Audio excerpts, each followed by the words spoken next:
छोटा सा शहर है लेकिन बहुत खूबसूरत शहर है भुवनेश्वर। उड़ीसा, जिसे लैंड ऑफ टेम्पल कहा जाता है, जगन्नाथ जी की धरती।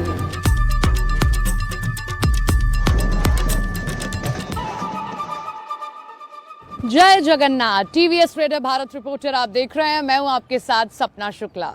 जय जगन्नाथ बोला तो समझे नहीं, मैं बता देती हूँ।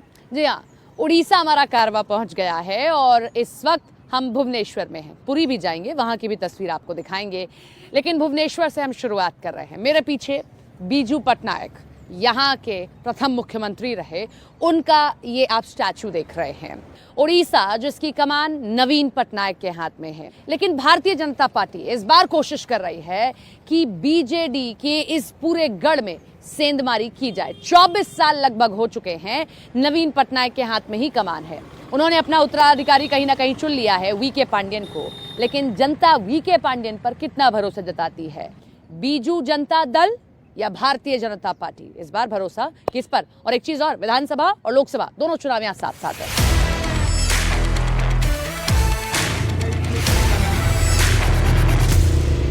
सबसे बड़ी बात यह है कि एंटी इनकम्बेंसी बाकी राज्यों में काम करती है, लेकिन यहाँ एंटी इनकम्बेंसी काम करती कम से कम पिछले चुनावों में तो नहीं दिखाई दी है। क्या इन चुनावों में होगी?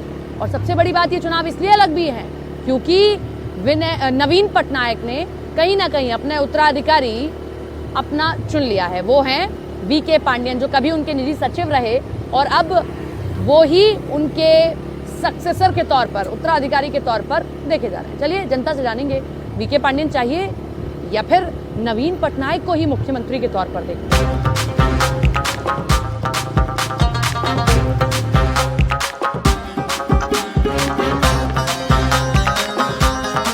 तो सुबह सवेरे का समय है और अपने आप को फिट रखना सबसे इम्पोर्टेंट है। तो यहाँ सुबह सुबह लोगों ने वॉक किया और उसके बाद जूस पी रहे हैं।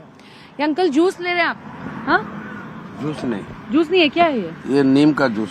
नीम का जूस, कड़वा जूस। डायबिटीज के लिए, सेहत को अच्छा रखने के लिए यस पीना चाहिए ये सब। हाँ? और अलग अलग जूसेस हैं इनके पास में, अलग अलग है। बेल का है, हाँ, नीम का है और स्प्राउट्स वगैरह भी है ना, स्प्राउट्स वगैरह है।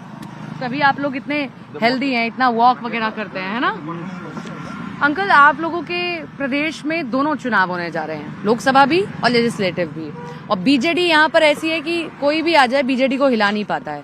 इस बार भी बीजेडी लोकल में आएगा, बट एमपी इलेक्शन में थोड़ा झटका लग सकता है उनको। थोड़ा झटका लग सकता है। क्यों, ऐसा क्यों लग रहा है आपको? Western Odisha is going out of BJD hands. Western Odisha BJD के हाथ से जा रहा है। और वेस्टर्न ओडिशा का कौन सा हिस्सा, कौन कौन से? कंधमाल, बहुत कंधमाल से लेके सुंदरगढ़, अच्छा, वो आर्क पूरा जा रहा है। उसका कारण क्या? एंटी इनकम्बेंसी बीजेडी बहुत सालों से है इसलिए, या नरेंद्र मोदी फैक्टर की लोकसभा में नरेंद्र मोदी चेहरा है? नरेंद्र मोदी। लेकिन फिर आप लोग विधानसभा में क्यों आप लोग बीजेडी को ही कहते हैं? अच्छा काम किया है बीजेडी। अच्छा, क्या अच्छा काम हुआ है यहाँ पर? तो पुरी में हुआ है, सोमलई मंदिर में हुआ है, तारातारिणी में हुआ है, मालकानगिरी डिस्ट्रिक्ट में हुआ है, इसीलिए रूपांतरीकरण हुआ है 5T में। आप ये बात मानते हैं अंकल, चेंजेस हुए हैं, बहुत बदलाव हुआ है? चेंजेस तो हुआ है, बहुत बदलाव हुआ है। वीके पांडियन आप सक्सेसर के तौर पर देखे जा रहे हैं नवीन पटनायक के। That is bad.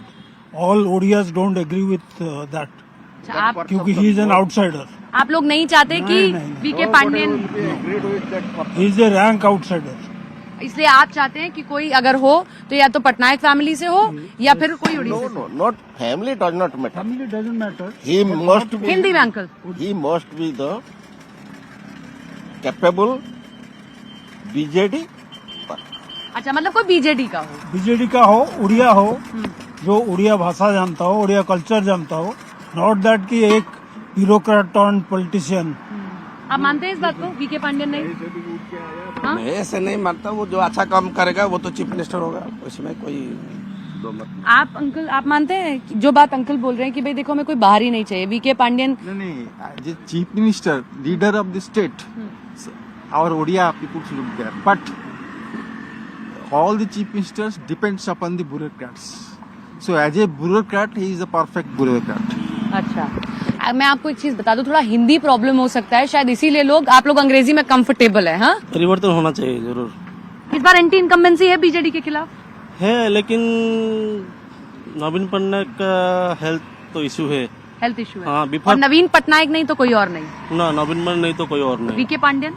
BK Pandyan तो एक्सपीरियंस नहीं है, वो कोई वार्ड मेंबर का इलेक्शन नहीं लड़ा है, वो कैसे उड़ीसा चलाएगा? हमारे पास कोई कैपेबिलिटी का आदमी नहीं है क्या?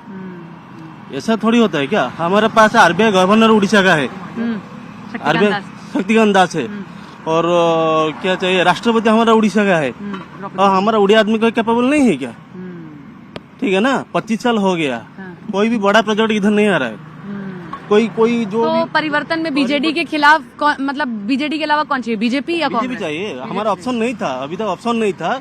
बीजेपी ग्रास रूट में काम किया है, पिछले 10 साल से काम थोड़ा काम चल रहा है, अभी थोड़ा पूरा पिकअप में आ गया है। हिंदी आता है थोड़ा थोड़ा? नहीं, वो मदर है, नहीं आता है। आदमी है। अच्छा, ठीक है। तो ये यहाँ के लोगों की राय। मैं आपको पुरी भी लिए चलती हूँ। पुरी में संबित पात्रा टाल ठोक रहे हैं दूसरी बार। पिछले बार चुनाव हार गए थे, लेकिन क्या इस बार उनको समर्थन मिल रहा है या नहीं मिल रहा है, ये जनता आपको बताएगी। चलिए इनके साथ।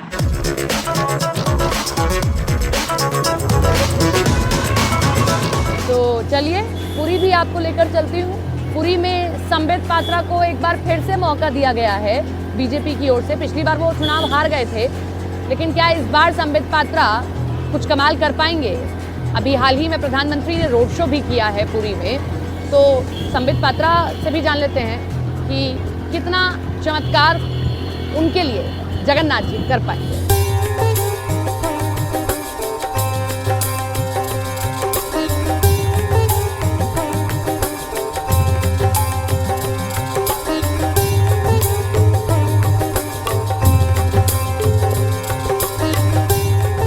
तो उड़ीसा में एक सीट जिस पर लड़ाई बड़ी दिलचस्प है और जिस पर भारतीय जनता पार्टी ने एक बार फिर से संबित पात्रा जी पर ही भरोसा जताया। संबित जी, अब यहाँ पर आप गरज रहे हैं। आज मैंने अमित शाह जी की रैली सुनी, उसमें बड़ी दिलचस्प एक बात वो बोल कर गए, बड़ा आदमी ये लोग बनाएंगे और उसके बाद बड़ा आदमी वो बना देंगे। क्या बड़ा आदमी बनाने जा रहे हैं? जो सेवक, बड़ा आदमी वही होता है जो जनता की सेवा करता है। हाँ, मतलब बड़ा आदमी तो यहाँ जो लोग हैं वो सब बड़े आदमी हैं।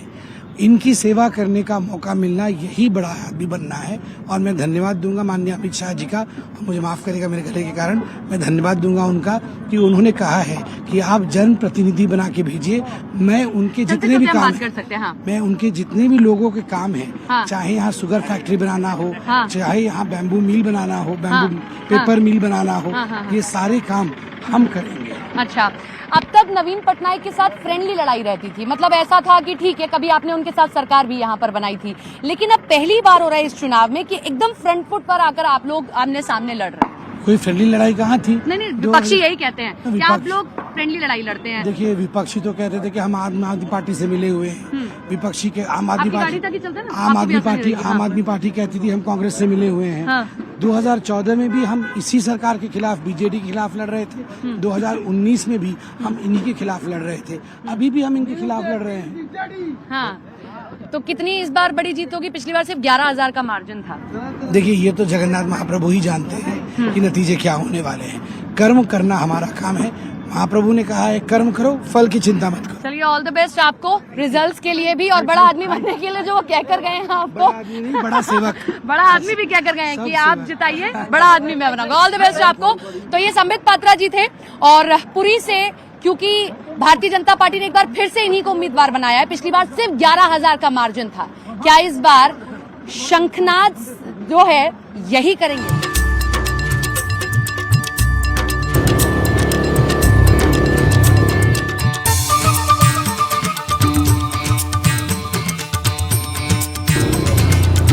बीजेपी और बीजेडी दोनों के साथ साथ इस तरीके से ये छोटे छोटे झंडे लगे हुए हैं।